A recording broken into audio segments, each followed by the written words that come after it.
Hello, everyone, and welcome back to Tough Talk. We now are official, which means we just have a sign.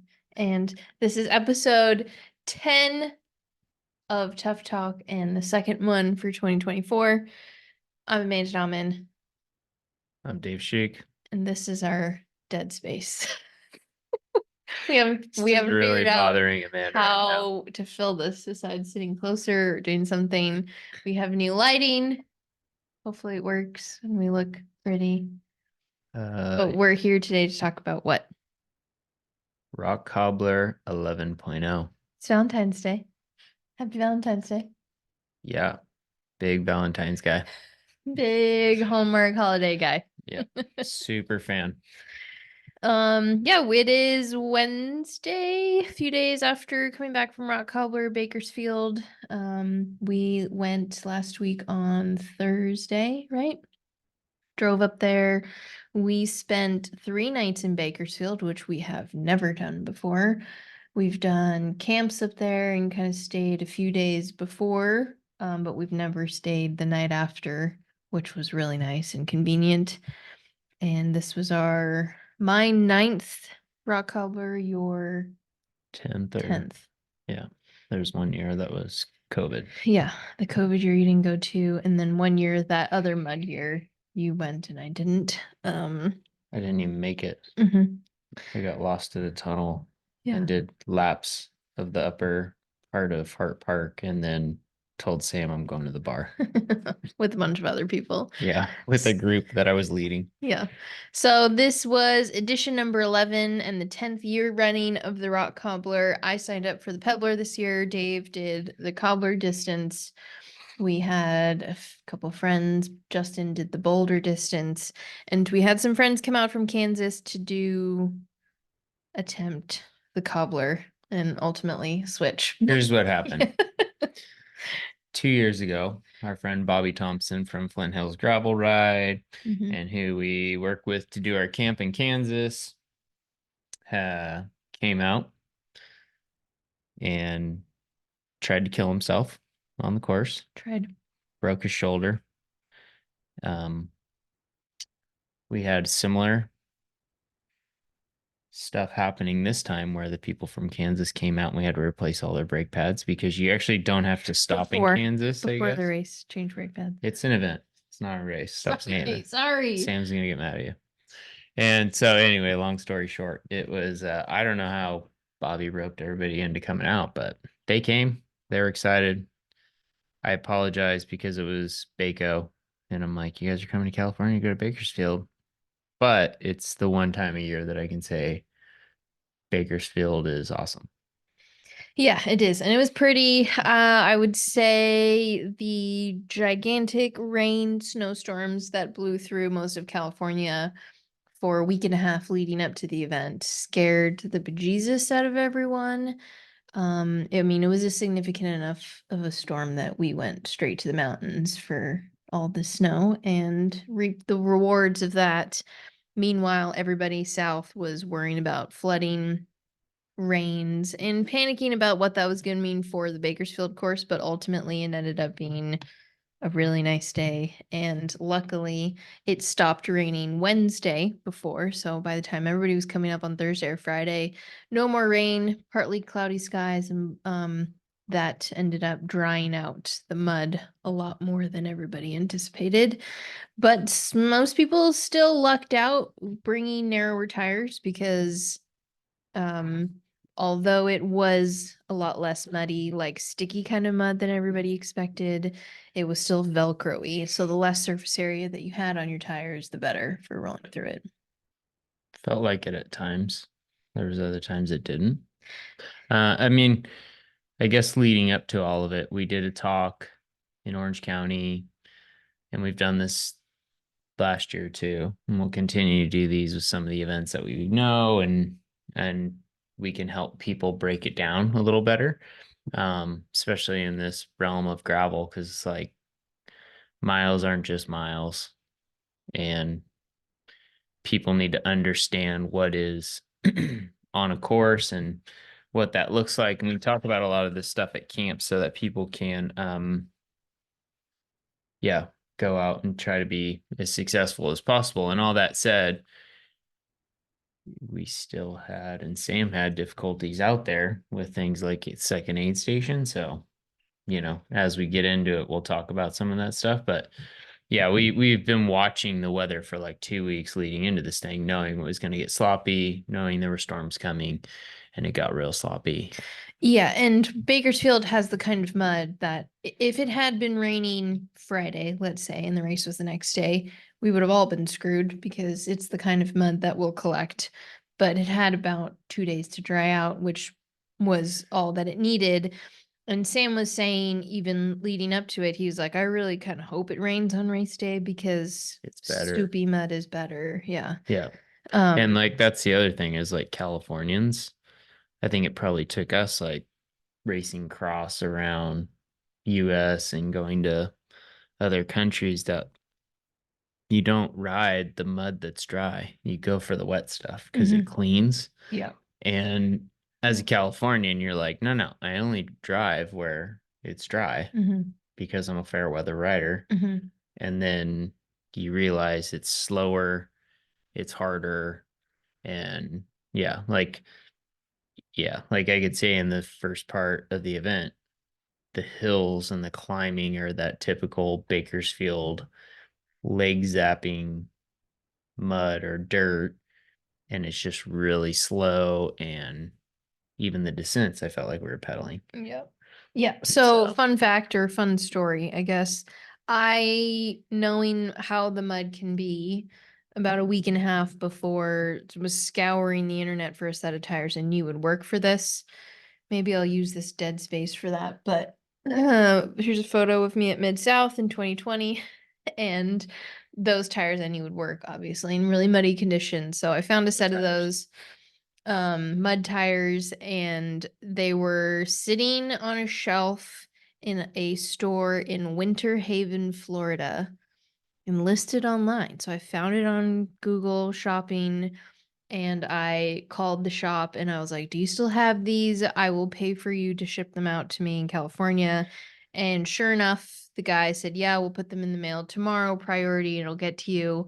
The next day, the guy calls me and he was like, "Are you the gravel racer?" I was like, "Yeah, I really like these tires and they work great." So shout out to the bike shop in Winter Haven, Florida. That guy said he was there in Kansas in either 15 or 16, one of the years that we were there.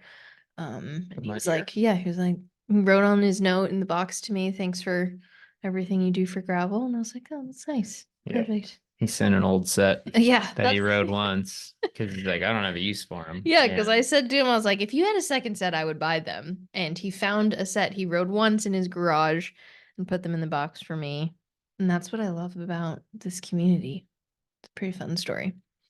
Um, yeah, so anyways, tire setup, we ran narrower. That's the gist of it. Yeah. Yeah, let's just so leading up to all of it, we talked about it with people. Sam gave us notes to share with everybody. Sam, your notes sometimes don't line up. Love you, buddy. But All the aid station numbers. yeah. And some of the other stuff we shared, I was like, this is your elevation for the day. We're going about 1,000 feet more than that or more. Yeah, and some of the other stuff, but that's part of the adventure of rock cobbler, especially. Um, and then watching the weather leading up, and Sam was asking us questions, and some others out there of like, what do we do? What do we tell people? And so that being said, a lot of people were going back to cyclocross tires. Mhm. And I don't know. I was like, I don't love this idea because the bikes are made now for big tires, and I'm used to riding 42 and above all the time. Mhm. And it's a lot more forgiving than a 36 that I rode. So, but it's possible because we've ridden cyclocross bikes out there for years, and it's like, Yeah. this is what you do. You can ride a bike supposed to take a 33 and get away with 35, and that's fine. Yeah, it's just interesting how we've gone 10 years later from everybody's used to, 10. yeah, like, yeah, 10 years later, how everybody's used to like big tires and so much gravel bike clearance. Whereas we wouldn't even have had this conversation a decade ago. It'd just be like, yeah, run the 33s and 35s you Yeah, have. you're just going chopper. Yeah. Like first year in the mud that This is Amanda not a won at problem. Unbound. It's like 35 slick rear because you want clearance, and then 38 or 40 in the front. Hmm. And I think all the years of cross bikes are always pretty choppered out. Hmm. So we got there Thursday night. The rest of the Kansas crew got there as well. We hung out, and then the next day we pre-rode Friday. Oh, we rode Thursday as well, just to go check out the dirt. And then Friday we rode in a section above Hart Park with Team Kansas and Owen. And then that night was the barrel race. Oh yeah, that's Reg night. So we went down to the barrel race, and there might have been a little bet between Owen and I.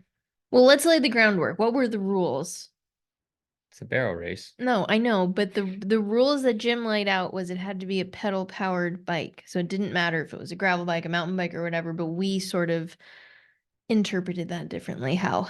He said you can ride any bike. He didn't say anything He about it. said pedal powered. Well, I had pedal Yeah. assist. Right, but it was still pedal powered. Yeah, I mean, we didn't stick around to see what happened. I think at one point Owen was up there in time, but him and I were trying to see who could be faster. You'll tell them what happened. I lost. No, we rode an e-bike. Yeah. That's what you gotta tell them. So we have the Niner RLT E9, lowercase e, big 9, and that is Niner's electric gravel bike. Yes, that's a thing, and it's awesome. So we have that for scouting, shooting, anything that we need that bike for. So we had it in the van because our friend Bobby wanted to ride it around Bakersfield because he wasn't actually going to do the event. That bike is going to be used for some big missions this year. In the mountains. But it was in the van for Bobby. And when Jim Miller said you can ride whatever bike, it just has to be pedal powered, we looked at each other and we were like, go get the e-bike. Oh, yeah. So we got the e-bike out, and Owen was the first challenger of the course time on the barrel race with the e-bike. And Jim rolled with it. So we got to do the barrel race on the e-bike. Yeah, unfortunately, I got a little cocky at the line and said that I was there to beat him and And it wouldn't be a then problem. did you? No. But that's fine. Yeah. 22 something. Owen went, David went 23 something. I don't even know my time. They just told me that I didn't beat his time, and I was like, okay, we can go now. Yeah. Well, it was fun. Second year of the barrel race on Friday night at Rock Cobbler. Come next year if you want to watch a fun time. It was a bit more fun of a layout this year because Blevins didn't go third and like beat everyone right out. It was a little bit more fun format. So yeah, barrel race, went home. What did we have for dinner? Doesn't matter. We ate food. Rice. The rice. All right. We ate the rice of the Lord. Yeah, so we got back, everybody finished up their food plans for the next day, Mhm. talked through a lot of the weather stuff. The thing with Rock Cobbler that's different than all these events, and what I had to talk a lot about with people, like when we did the that are new coming to this, and when we did the talk down in Orange County at Rock and Road, it's always to like explain to them that like Sam's always cutting in new stuff. There's always going to be something new or a mixture of things. It's never generally following the same path. And so we knew with all the weather and everything else coming, and Sam saying, I cut it last weekend, I can't cut it again based on the time. We're running with what we have. And like there might have been small changes they could have made here and there, but it dried out well enough to roll. Mhm. So everybody has a plan. We plan to have extra stuff knowing it was going to be a little slower. And I think it kind of wound up being a little less muddy in the private lands than everybody expected. Well, yeah, but my food and drink plan was still going off of last year's speed. And for everyone, that was about an hour slower on the Pebbler and almost 2 hours slower on the Cobbler. Hour and a half, 2 hours slower. So Um, relatively speaking, the takeaway on the food and drink plans was, I think we were the example exhibit A of that. We packed less than we needed because that first section to aid station number 2 took forever. So first aid station was mile 17, second Mhm. aid station was 37. For most of the cobblers, and I know the guys that were near the front, like nobody's stopping at 17.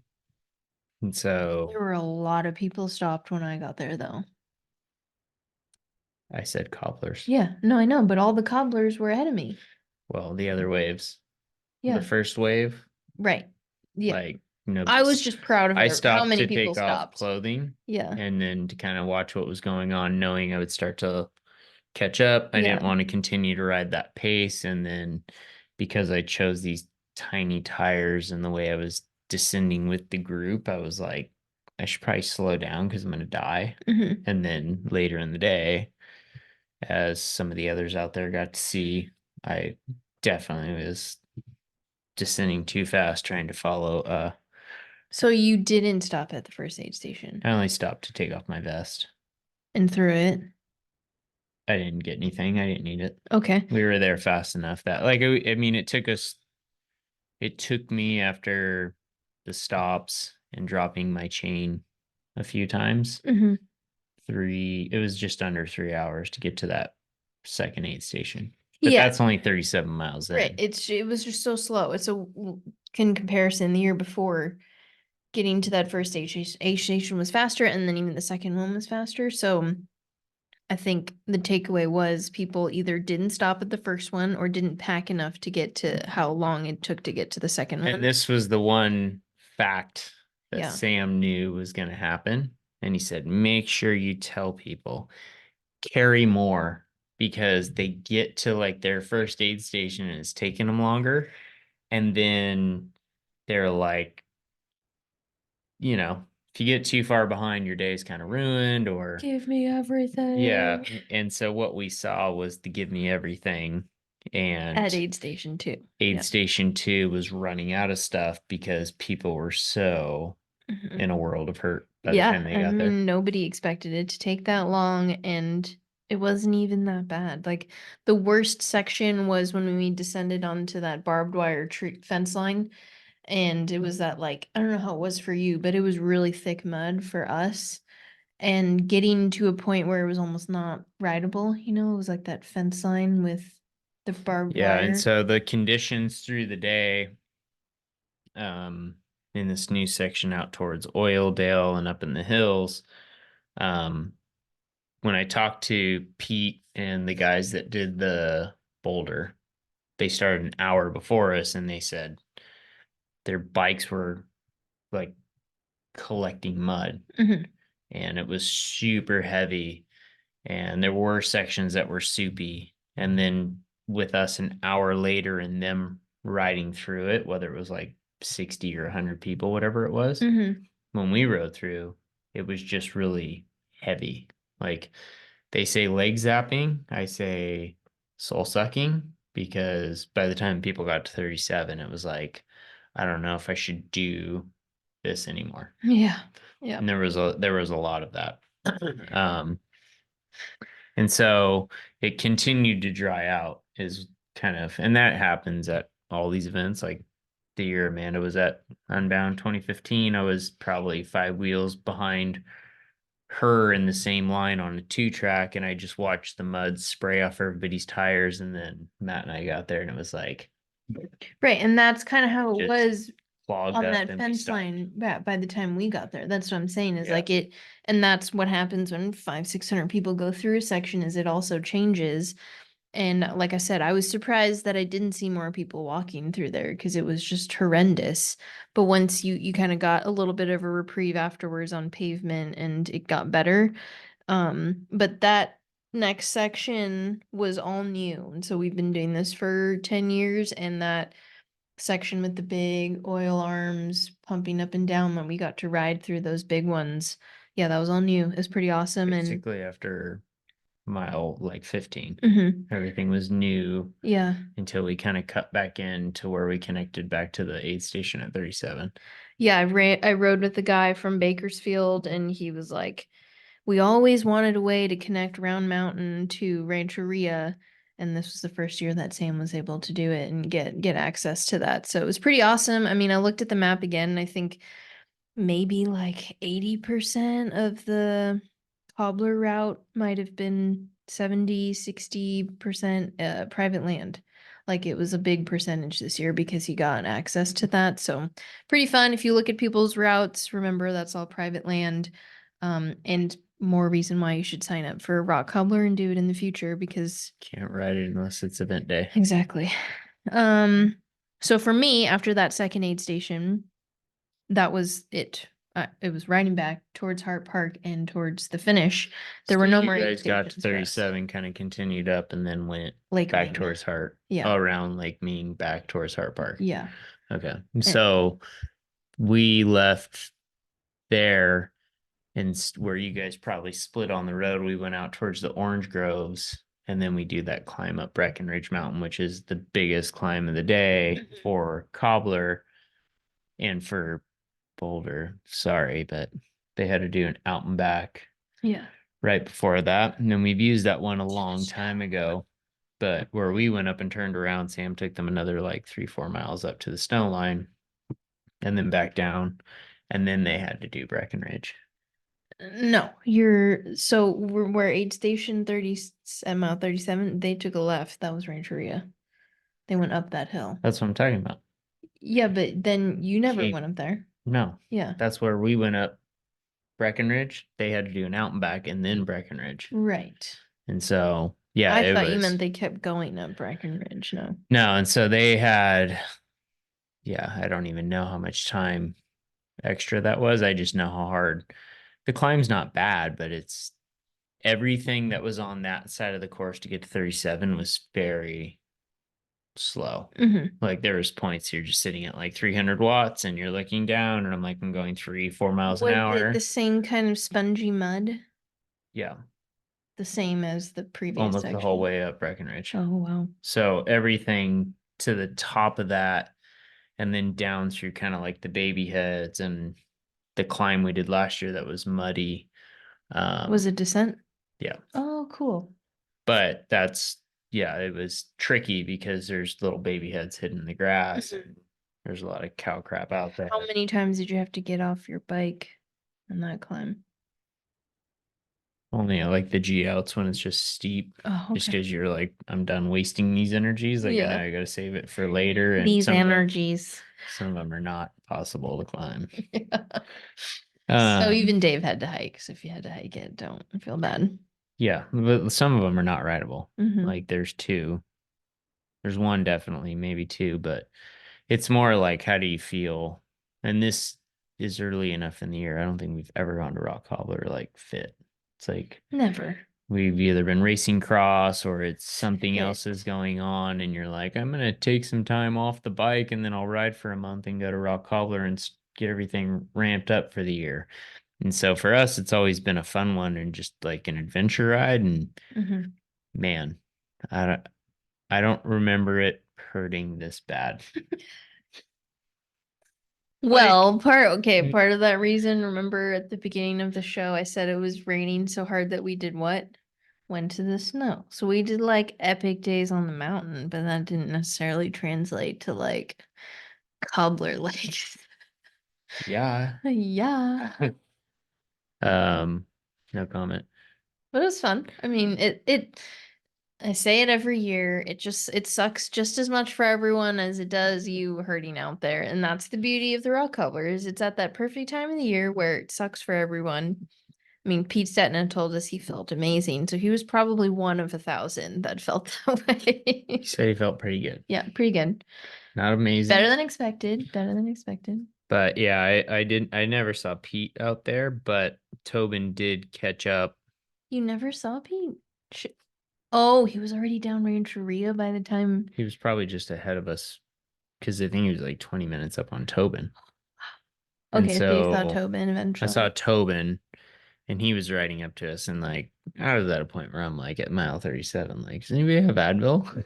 because Asking my everyone. my back was hurting, and they're like, "We got pickle juice," and I'm like, "Sweet, let me have some pickle juice." It's not Advil. And so, the also fun fact was I got to see Rich from Fluid, who's Sam's sponsor for the event with the electrolytes. And Yeah. at that aid station, somebody said, "Oh, there's electrolytes in the cups," Yeah. but they did measured servings so people could dump them in their bottles, and somebody went for it. The powder? Yeah. Did you witness it or you heard Yeah. the story? Yeah. No, You it was saw great. the Just did a dip into it like he was gonna get a drink, and so yeah. no.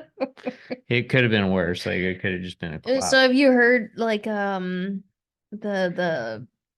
what is that called when they do that with there's like a powder that people do cinnamon, the cinnamon challenge where people try to take cinnamon and you can't and it just they should do like the fluid challenge at Bakersfield. See if you can Certain things you swallow. don't need enough of. Yeah, true. Milk, cinnamon. So that was the private land on the south side of the Yeah. Kern River. Everything was pretty hard climbing. And then Lake then- Ming was just as bumpy as we remember. Yeah. It was Just awesome back then, though. But Lake it flowed so well. Like it was in really good shape.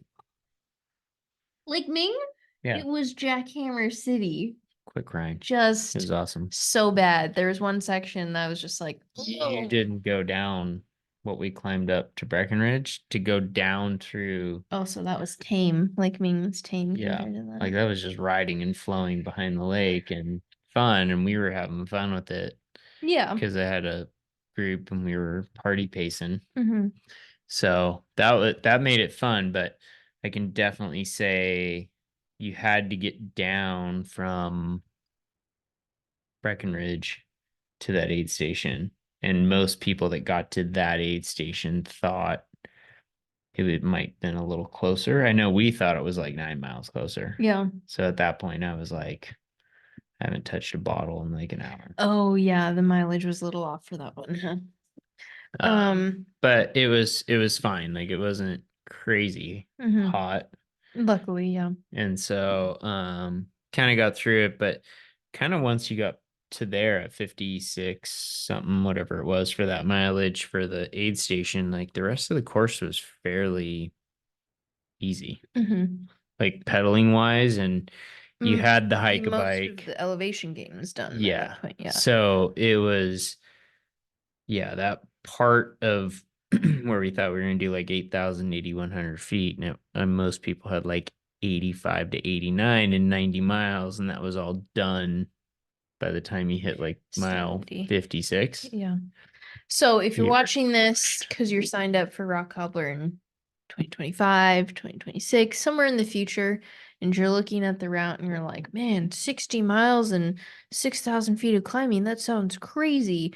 Well, just know it's less climbing than it's actually going to be because every year that we do this, It's Ride more with climbing. GPS, yeah, what it says on Ride with GPS is less than what it's going to end up being. Oh, on Rabbit G. Yeah, and because we always think like, oh, this is crazy. It's like 100 feet per mile elevation gain, and it is sometimes more than that. When you're Yeah, out there. It's not. It's just not funny that because like a accurate. bunch of people that were out there had this like, okay, it's 5,000 feet of climbing for the peddler, and like we got to 5,000 by mile 37. People were like, are we done climbing? There's still more. We know there's more climbing. It just didn't end. Yeah. So be prepared for more than you expect with everything at Rock Cobbler. Um, Speaking of mile 37, when you got to the bottom of that was the split Cobbler Pebbler. We found out from TBG timing later that there was about 157 people that switched mid race from Cobbler to Pebbler, which at Rock Cobbler they give you like an unofficial finish for the Pebbler when you do that, but just goes to show you how hard it was this year. How many people is DNF'd? Oh, I don't know. I was more curious in the switchers. I'd be curious based on the feedback of people that I know that rode Mhm. and how miserable they were to see how many people quit. Like we could say we were in a house with 6 people riding and half finished the route they signed up for. Yeah. Yeah. And so That's about right for rock color. That's a good sample size. it's a good data point. So I wanted to touch on real quick, before we wrap up, gear selection here. We both ride Shimano, obviously. We both had a 3446 front Dura-Ace and an 1140 cassette in the rear. Darius Crank, XTR cassette, Sorry, did I say cassette? Yeah, Dura-Ace crank, crank. Sorry, Dura-Ace crank, XTR cassette. The 11 speed, That's the two not the by, DA12 because we like DI2 yeah, it's 11 speed. The and 2 by GRX rear derailleur. This setup works. It might not be recommended, but it is the best way to get set up for rock cobbler because of all the climbing. it's the best way to set it for most gravel And events. even though I had an 1140 cassette, I was like, I still don't think I have enough gears for this. If you had the GRX crank with a 31, it would be a lot more comfortable. True, true. So But it was one of those, yeah, we like the Dura-Ace crank. And anyway, power, that's the main reason. yeah, it's And just kind of like a pacing thing, but yeah. it was heavy. And so we didn't really, Ground was heavy. I was heavy. My pack was heavy. 1140 didn't feel like enough. yeah. But yeah, I mean, more gears would have been nice. This is the event where you need more gears. I think Rock Cobbler is like poster child for gravel gearing needs to be more spinny just because it's like half of a mountain bike race. And I don't ever drop chains. I drop chains because I knew I needed a new chain ring.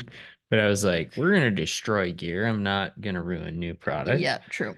I don't have fitness to go be fast. So like we're going out for an adventure and part of that is putting your chain back on. And so yeah, it was rough out there. Hmm. That's what I can say. Like I had fun, but there were some dark moments. Yeah. Last thing, hike bike. We have seen very many different iterations of a This one hike was bike over easy. the years. Last year was pretty rough because of like that last part was just straight up and down last year. This year was not so bad. I mean, it was like manageable. The most difficult thing for me was the rocks that were like this big hidden in the grass and the dirt that if you stepped on it with the toe spikes like I had, then the rocks are just like in your way and not getting traction in the dirt. So by the time I got there, people were like in the grass on the left. What about you? I mean, there were still people walking up the center, and I Up the was just in laughing. the roly crumbly dirt. Yeah, but like by that point in the day, there's footholds. So like Oh, enough okay. people have gone through, and that's what I was telling everybody Yeah. is like there's enough pebblers that go through Yeah. hike a bike by the That was time the us. cobblers get there that there's footholds. Yeah. But I still generally always choose the grass, and so Yeah. yeah, I was kind of going up the hill and trying to walk with. I just always forget like how secretly fit our buddy Lundy is. And he's like jogging up the hill, and there was some lady that was so angry. Canadian national champion out of my way, everyone. Yeah, I was just like, man, it's like not even possible to walk with them. Right. But it was, yeah, it was fine. Like I didn't think this hike bike was bad. Like first couple of years were bad. Yeah, There's it some looked other ones scary that are from the really bottom bad. for sure, but you kind of just got up it and went along your merry way. The one thing different this year, no Mr. Toads, so he took that out and we had a different way down Which back was super fun towards, and yeah, flowy. I yeah, got to see my friends, the sheep. And I think that single track there was like roller coastery at the end and super fun. It was I recommend pre-riding that last section if you ever get there on the Friday before the event because knowing the last dirt before you kind of get back onto pavement for the rest of the way is just really nice mentally, like you know what to expect and you get it done with quick and you can kind of not yeah. be timid and you're like, Pro yay, cobbler tip I'm is done. you can always ride Hart Park. Yeah. The neutral is always on a bike trail from where the start finish is. So you can go park in Hart Park, open up the map, and figure out the way to get on course to see some of the stuff that's in Hart Park. And like that stuff's all legal to ride because it's not private land. Mhm. If people want to go out and see things, and the dirt was great this year, and everything that was in there I thought was super fun. Mhm. Um, and that's where we took our friends from Team Kansas Kansas. Yeah. because it was pretty quick that we found out that the attack position where you stand up on the bike to descend is not really a thing when you ride flat and rollers all the time. Yeah.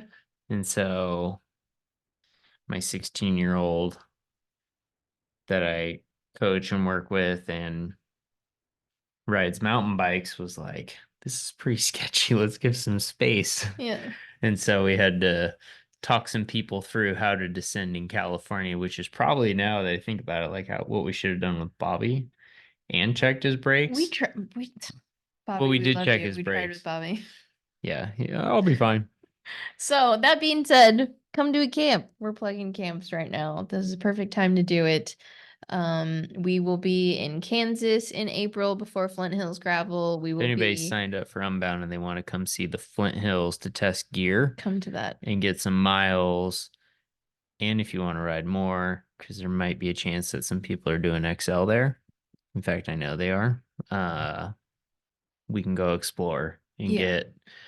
get to test some stuff out ahead of time so you see what works, because like here, we can get away in California with like, oh, I'm gonna run a 36, and it doesn't really matter on sidewalls. In Kansas, it matters. Yeah. So And come other things to matter. Emporia Americus in April, Flint Hills Gravel.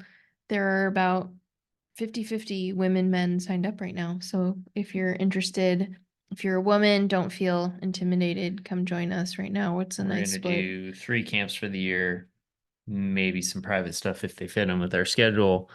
And Mother's Day, Bishop. so right now it's Kansas in April.